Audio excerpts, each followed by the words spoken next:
Hi Virgo, hello po, kumusta po? Ito po ang inyong 3 cards, yan po, na pwede po ninyong i-consider na additional, pero ito po yung mga mensahe po sa inyo mula sa Divine Beings na pagpapakita naman po ng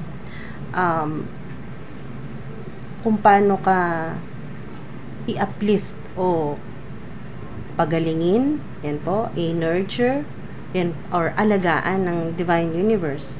So, mga positive messages po ito. Positive divine messages. Healing messages, actually, mga ating mga dude. Para sa mga Virgo, April 2024. So, nurturing, healing, uplifting po na mga divine messages para po sa mga Virgo, April 2024. Alright, so basahin ko po mga mga. When I'm tuned in to the energy of abundance, I become abundant. Wow. Kita nyo naman to. Mga mga abundance, simbolo ng abundance, no, maraming pagkain, prutas, gulay, no, mga organic na mga pagkain. Lahat na kasi dito mga itong abundance ay hindi lang sa pera. Okay?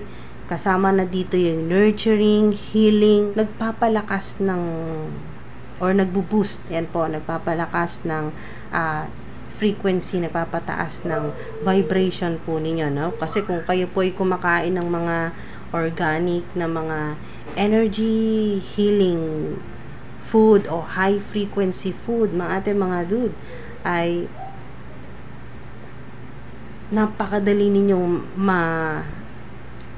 talagang maka-align sa frequency or vibration ng Divine Universe na abundance or infinite abundance. So, ito na yung clue sa inyo. When I'm tuned in, okay, so mga dude, basahin ko ulit. When I'm tuned in to the energy of abundance, I become abundant. So, kung kayo po ay talagang yung vibration po ninyo ay naka-align sa vibration ng Divine Universe na abundance, so abundant ka na rin. Okay? So napakadali na mga dude, napakasimple, no? I become abundant. Yan, i-post niyo po diyan. Mga dude, no? Kung naniniwala ka na sa isip mo pa lang, pag inisip mo na abundant ka, yun din talaga ang mangyayari, no? Ma-attract mo yung abundance. Dahil magiging abundant ka na rin, sinasabi dito ay diretsuhin mo na, no? Mga dude, totohanin mo na. So, i-post nyo na po dyan, I am abundant.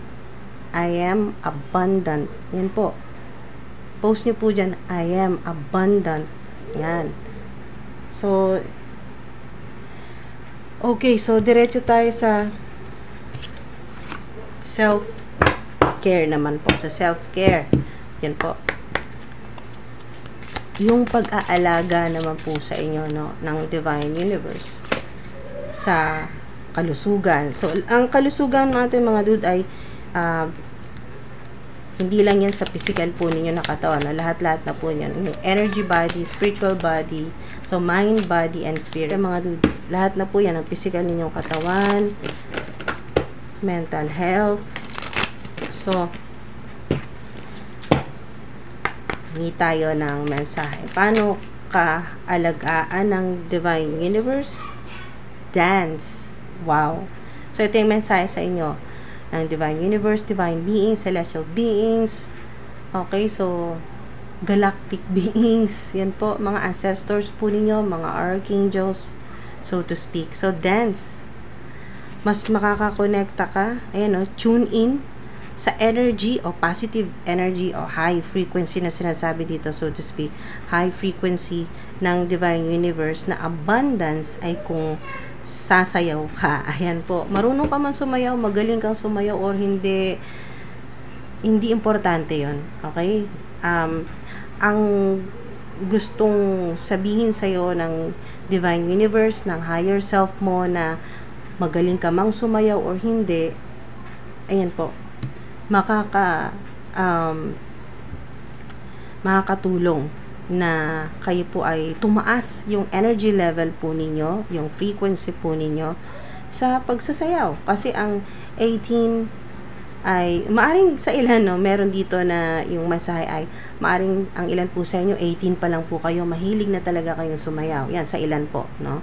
Mahilig na kayong sumayaw or napakagaling sumayaw, sumasali sa mga contest, sa online naman po, no, social media, yung mga challenge, ganyan po, dance challenge, or sa iba ay pupunta pa ng ibang bansa, no, para sumayaw. Ito po ay ngayong April ay magsasasayaw, yan, or gagalaw niyo yung katawan po ninyo. Isipin daw po ninyo na parang ito po yung parang pagpapakita ninyo ng gratitude and po, pagpapasalamat, pagiging grateful kay God sa Divine Universe na buhay ka pa, gumagana ang buong katawan mo, lahat ng mula ulo hanggang paa. Pakita daw po ninyo na masaya kayo, ganyan po, no, na sumasayaw kayo, kahit hindi yung talagang malakihang galaw, no, ang ating mga dude, kahit konting indak-indak lang yan, dance, yan po, ay talagang isa yan sa sinasabi dito na ating mga dude na kayo po ay parang nakikipag-usap sa Divine Universe, no? Isa rin yan sa paraan ng pakikipag-usap sa inyo ng Divine Universe na once na sumayaw ka, marami kang matatanggap na blessing, o biglang may magbabago. Positive changes sa pagbabago ng ating mga dude, no? Biglang may darating na mga milagro, ito yon, or abundance, ito yon, ating mga dude. Or biglang may magbibigay sa'yo ng mga regalo, mga prutas, ano naman po yan, no? Monetary rewards, o yung ano man pong blessing, miracles, o regalo, gift check, ganyan po, o gift voucher. Alright, so isipin nyo po na sinasabi dito mga dude, no, na mensahe po sa inyo ng higher self po ninyo, so to speak, ng Divine Universe, Divine Highest White Light, Divine Beings, na mga ancestors po ninyo na nakikisayaw din po, nakikisayaw din sa o nakikiindak din, sumasabay sa positive energy, sa high frequency mo, ang mga Divine Beings o mga ancestors din po ninyo, para mas mabilis po kayong makapag-manifest or maging abundant. Ayan po. So, wow, napakaganda po nung ating mga dude. At hindi lang po yan, no? Hindi lang yan sa pera. Okay? Hindi lang po yan sa mga opportunities or sa material success. Hindi lang po yan. Kasi, ang reading na to ay para po sa yung pag-aalaga din po yan sa inyo ng Divine Universe, healing, yung pagpapataas ng energy level po ninyo, uplifting, yung kayo po ay hinang-hinana, yung kayo po ay maraming pinoproblema or nasa kalagitnaan ng depression sa ngayon. Ito po yun, yung mga signs o paraan ng Divine Universe para kayo po ay nurture o alagaan, okay, o pasayahin. Ganyan po ang ating mga dude. Sa pagsasayaw po ninyo, kasama na po yan. Hindi lang magiging positive yung energy po ninyo, hindi lang tataas yung vibration, or hindi lang po tataas yung frequency po ninyo, hindi lang makakahatak ng abundance, kasama na rin po yung healing sa lahat ng anumang parte ng katawan na meron pong talagang iniindang sakit o makirot, yan po. Kasama po dyan ang healing. So, napakaganda po ng mensahe po sa inyo. Lalo na masaya kung may mga kasama po kayong sumasayaw, no, or umiindak, no. Sa ilan, may nakikita rin ako po dito na ating mga dude na yung sayaw po ng ilan sa inyo ay traditional po na, or parang spiritual dance po ng ilan, no, ating mga dude, na nakakatulong sa hindi lang sa healing ng kung sino yung sumasayaw, kundi nakakatulong din po, no, nakapagpagaling din po ng mga taong nanonood sa kanila, no, habang sila yung sumasayaw. So, no more complaining. Ito po yung mensahe sa inyo ng Divine Universe, ng Divine Beings, mga ancestors po ninyo. No more complaining. Kasi ano pa nga bang i-complain o ano pang irereklamo mo na abundant ka, na buhay ka pa, gumagana ang buong katawan mo. Yan po mga dude. Masaya. Yan po, yung energy mo, masaya ka, kalmado, relax, no? Relax na relax. Lalo na pag kayo po yung sumasaya, pagkatapos nun, pakiramdaman ninyo, no? Napakagaan ng pakiramdam. Maari din po sa ilan na masarap din yung tulog po ninyo, no? So, napakaganda talaga ng mensahe, no? Nurturing talaga. Yun yung paraan ng pag-aalaga sa inyo ng Divine Universe na hindi mo man nakikita ang divine source o ang higher power ng physical, pero nandito yung mga signs. Mararamdaman mo na inaalagaan ka, pinapamper ka, talagang hindi ka pinababayaan, no, ng Divine Universe, ni God, so to speak. So, no more complaining. May anghel na nagbabantay sa inyo, pumoprotekta sa inyo. Meron ding mother figure naman sa ilan. Meron pong mother figure dito, no? Nanay, mommy po ninyo na nasa heavenly places na po, na talagang laging nakagabay sa'yo at nakaprotekta. So, napakaganda, no? Na nasa napaka-maaliwala siya na lugar ngayon, no? Parang puro bulaklak po yan, no? Puro bulaklak. At may kasama siyang batang anghel. So, maaari din pong sign ito na meron po kayong kasama ang bata or inaalaga ang bata. So, blessing po yan sa inyo, no? Huwag niyo pong isipin na maaaring sa ilan kasi hindi mo ito kadugo, inaalagaan mo. O hindi mo anak, hindi mo sariling anak, pero nasa pangangalaga mo. So, blessing sa yan. Angel yan. So, huwag kang magreklamo, hindi ka pababayaan ng Divine Universe, ibibigay lahat ng mga kailangan mo at ng bata, kung ano yung mga kailangan ng bata. So, hindi ka biktima. Yun ang sinasabi dito. Hindi ka biktima, inaalagaan ka ng Divine Universe, ni God. Hindi ka pinababayaan. Kung sa pagkain, hindi ka mawawala ng pagkain. Napakarami ito. Abundance ito.